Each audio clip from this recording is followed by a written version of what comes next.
ایک صحابی رسول پیارے آقا صلی اللہ علیہ وآلہ وسلم کی خدمت میں حاضر ہو کر عرض کرنے لگے، یا رسول اللہ، میرا ایک پڑوسی ہے، اس کی کھجور کی چند شاخیں ٹیڑھی ہو کر میرے گھر کے اوپر لٹکتی ہیں، اور جب اس کی کھجوریں پک جاتی ہیں تو ان شاخوں میں سے چند کھجوریں میرے گھر میں گرنے لگتی ہیں، میرے بچے اس کھجوروں کو اٹھا کر اپنے منہ میں ڈالتے ہیں۔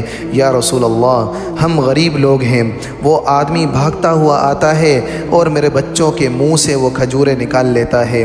یا رسول اللہ، آپ اس سے کہیے کہ میرے غریب چھوٹے چھوٹے بچوں پر اتنی زیادتی نہ کیجیے۔ آپ صلی اللہ علیہ وسلم نے اس آدمی کو بلایا، وہ آدمی منافق تھا۔ آپ صلی اللہ علیہ وسلم نے ارشاد فرمایا، بھائی ایک سودا کرتے ہو میرے ساتھ؟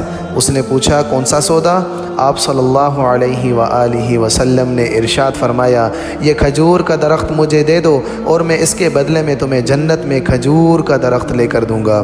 وہ کہنے لگا، یا رسول اللہ، دراصل یہ کھجور کا درخت میرے بچوں کو بہت پسند ہے، اگر کوئی اور کھجور ہوتی تو میں دے دیتا، لہٰذا میری بہت معذرت۔ یہ اس آدمی نے کہا اور وہ آدمی چل بسا۔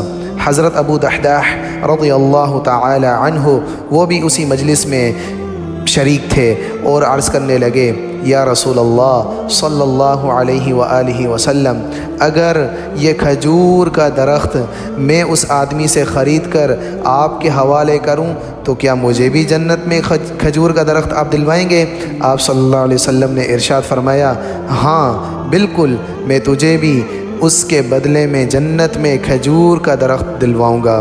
وہ صحابی اٹھ کر اور اس منافق کے پیچھے چل بسے اور اس کو بلایا، او بھائی بات سنو، کھجور کا درخت کتنے کا بیچو گے؟ اس نے کہا، میں نے اللہ کے نبی کو نہیں دیا، تمہیں کیسے دوں؟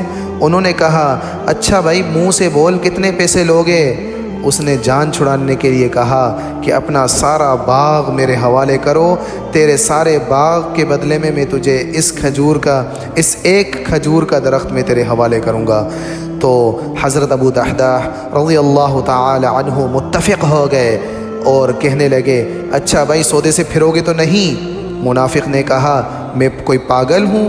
ایک کھجور کے بدلے میں میرے کو 600 کھجور کے درخت مل رہے ہیں، میں کیسے پھروں گا؟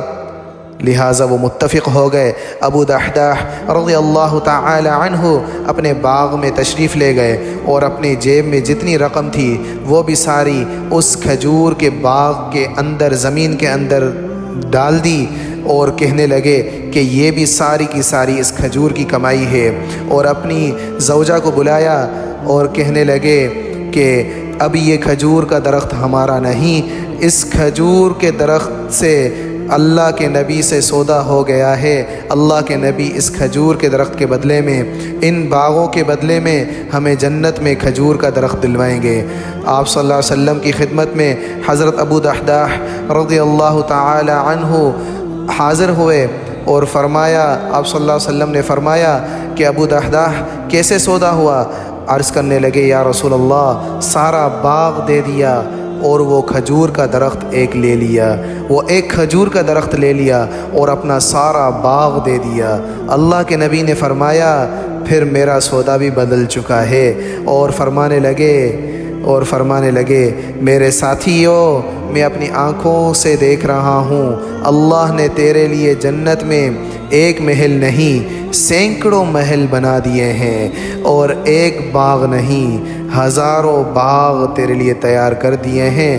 اور جب حضرت ابو دحداح رضی اللہ تعالی عنہ کی وفات ہوتی ہے تو اللہ کے نبی فرماتے ہیں، میں اپنی آنکھوں سے دیکھ رہا ہوں، اللہ تعالی نے 1,00,000 جنت میں کھجور کے درخت بنائے ہیں، اور وہ 1,00,000 جنتی کھجور کے درخت ابو دحداح رضی اللہ تعالی عنہ کے جنازے کے اوپر سایہ بنائے ہوئے جھکے ہوئے ہیں۔